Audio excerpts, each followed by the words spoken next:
Hello. Welcome. Now you can see I've got a massive smile on my face. That's because I've just watched the Union Berlin Hertha Berlin and came in second in one of our tournaments on DraftKings. So absolutely buzzing about that. But right now we're here to do a little review for tomorrow's game, one of tomorrow's games. The earlier kickoff, which is Dortmund versus Wolfsburg. So let's get straight into that one. So I'll try and be as concise as I can be with this because there are quite a few sort of obvious options here, and really with this one it's going to be sort of how much Dortmund can you get into your team. Now, we have some very premium assets. If I just go on the flex here, we can see the actual prices. I mean, Haaland being 11.8, Sancho being 11.2. When you get down, Hazard 9.6, all of these Dortmund players. Arnold's the only Wolfsburg player who really sort of gets up the price a little bit. And then we go here and we see a few more Wolfsburg options. Now, really, although he's one of the most expensive players on the slate, if Sancho does get the start, which people are predicting him to, then I think for me he's got to go in the captain spot. I mean, he takes all the set pieces, or he gets his fair share of set pieces for Dortmund, and just for a showdown play, he just seems like he's going to pick up the most points and has an incredible floor as well of around sort of 20 points. I mean, if this game is only like a sort of 1-0 where an unexpected player scores, then this guy Sancho, I mean, the stats really talk for themselves. If he gets 20 points, you're looking at sort of 30 points from captain, and that's if he doesn't even score. But yeah, we've also got Haaland, who's a bit more expensive. I'm not too sure how I feel about captaining him though, just because Sancho's on them set pieces, a little bit cheaper. So Haaland's a very good option, although something to note, I guess, on Haaland is that if he doesn't score or contribute, he really doesn't have a very high floor. So, he's very likely to be involved in the game and score and assist. But in terms of say a percentages game, this guy is going to be very high owned. So if you don't pick him and decide to go for someone else or save that money to sort of build maybe a more well-rounded team, then if Haaland doesn't score, people could be left with sort of 4 points for Haaland for a player that costs them almost 12,000. So that's definitely one to have a think about. Now, we scroll down a little bit. Thorgan Hazard, I mean, he was annoying on one last game because I definitely would have had him in my team, but on the lineups beforehand, he wasn't due to play. But he played, got a goal and assist, so definitely someone to look out for. Julian Brandt's an interesting one because I think, like Haaland, if he doesn't pop up with assists or goals, I mean, Haaland's obviously better for this, but Brandt, if he doesn't pop up with assists or goals, he doesn't really contribute much. But again, it's one of the players, if he does score, obviously it will send you flying up. Then we get to the first Wolfsburg player, who is this guy Arnold. Now, this guy, I feel he'll be in quite a few of my teams just because his floor seems so good. The amount of crosses he's getting in, 465, not insane double-digit numbers, but I mean, we look back here against Bayern, no goal, no assist, 11.4.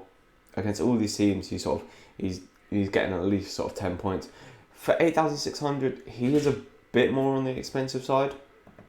When you look at some of the other Wolfsburg assets that you could bring in, and this guy Bracalo is, he's 1,200 cheaper, and he gets a fair amount of crosses in. Not quite as good of a floor, but still, Wolfsburg we can't. I think a lot of people will underestimate maybe Wolfsburg for this game, and they are sitting 6th in the table, which is very good. So maybe some people will underestimate Wolfsburg, and if you maybe have a few more Wolfsburg options in there than other people, maybe 2 or 3, then you might see yourself climb up the leaderboards a bit higher. What I've tend to find actually is, while playing this, is that sort of a 4-2 works best. A lot of people will sort of try and build as many Dortmund players in and just have one Wolfsburg option.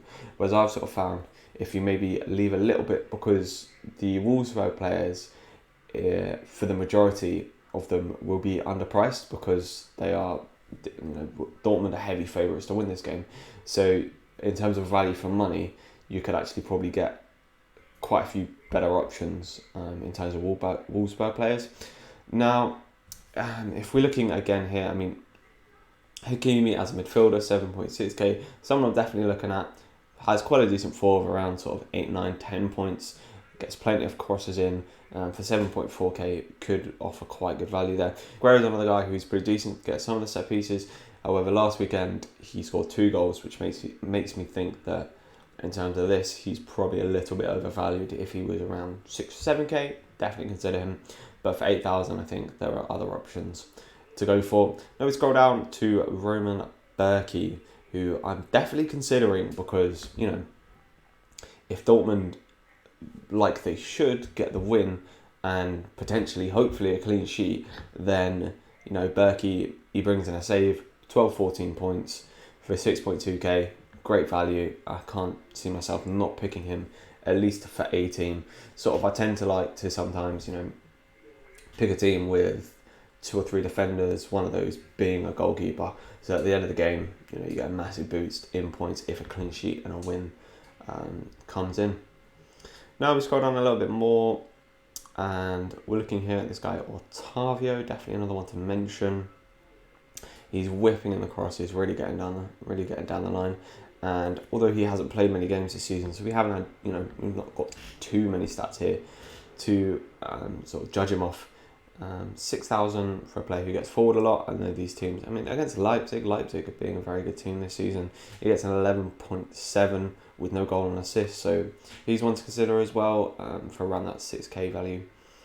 We're going to Lucas Piszczek, a player, you know, he's solid, he'll bring you a 4 or 5 pointer every game, but he'll be okay. Roussillon now, definitely someone I'm looking at, just because for 4,800, this is the kind of value where you're starting to get to the filler players. Roussillon hasn't been playing recently, so if he does get a spot back in this game, definitely someone to look out for, as he does really bomb down that wing and get the crosses in. If we just take a look at his stats here, you can see, I mean, when he's playing, when he's getting good minutes in games, as we see, he's really getting down the wing and getting those crosses in.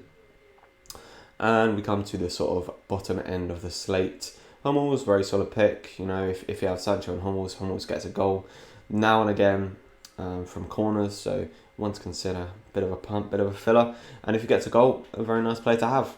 That's how we've actually done quite well tonight with the Union Berlin game. Had the corner taker and a defender who went and scored, and it really does send you flying when those defenders do score, especially from the centre back position, because they'll be so low owned. So, you know, having those combinations of the corner takers, the centre backs, the target men, the people who are likely to get on the crosses and have the sort of the combination of goal and assist is very, very valuable to have in your team. So yeah, that's sort of a summary of the players. I've tried to keep it quite quick and concise. We'll have a quick look at what we can build around this. So first things first, let's get that on the captaincy. First things first, I think the first team I'll start looking at is a Jadon Sancho captain. Then, as I said, Arnold has a great floor, so let's lob him in there. As I said, Haaland's definitely one to have. I wouldn't completely sleep on him. Obviously, have him in a few teams, because if he does score, if he does get a brace, you'll be punished for not having him. But also, not having him is quite a viable option, considering he is so expensive, will be so high end. So if he doesn't do anything, his floor's not very good. So it will send you flying up. Thorgan Hazard, one I'm definitely going to ponder over. I'm going to leave him out of this team for now, just because I feel like he's 9.6k is a little bit too much, considering we are still relying on him to get goals and assists. I expect that he probably will get a return, so obviously one to look at as well. Then we're going to scroll down a little bit. I think I'm going to lob Hakimi in there, someone with a good floor as well. And as I said, probably, you know what, I am feeling Berkey. Let's scroll down. Let's get Roussillon in there, and that leaves us with 6,000. I'm pretty sure. Otavio, sorry. And yeah, so I've actually gone here with a 3-3, so 3 Dortmund players, 3 Wolfsburg players, and having that 3-3 could put you at a bit of an advantage or disadvantage, you know, depending on how well Dortmund do end up doing. But yeah, that's sort of a starting team I'd go for now. And obviously, you know, Haaland and Hazard, I'm not, you know, get them in some teams. This is just my opinion, by the way. So, you know, if they do go and bang in a hat trick, they bang in a hat trick. It's just the way of football. But yeah, this is I've tried to keep it as concise as I can, and I hope you've enjoyed this little DraftKings review or preview. Sorry, as I should put it. And I'll see you guys soon for the Bayern Munich versus Frankfurt game. Cheerio.